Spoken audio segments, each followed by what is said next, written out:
Hi everyone, welcome back to another video.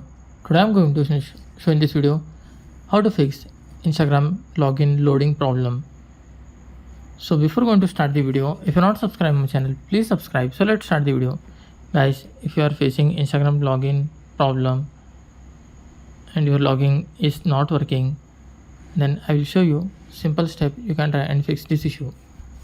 First of all, you have to make sure that if you are using your mobile data, it is working properly or not, or if you are using any Wi-Fi, just switch from Wi-Fi to mobile data, or if you are using mobile data, you can switch to Wi-Fi and check whether it is working or not.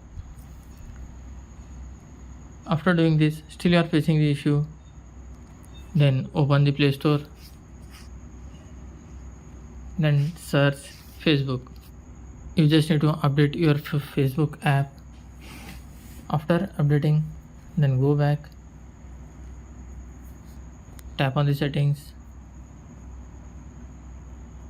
tap on the apps, tap on see all apps, then search for Facebook.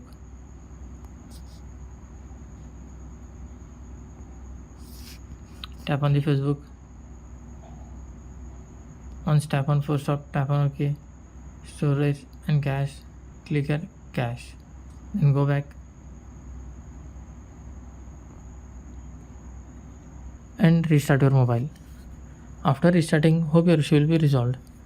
That's it guys. So in this way you can fix Instagram login loading problem on your Android. Thanks for watching. Hope if you like this video, please like, share and don't forget to subscribe.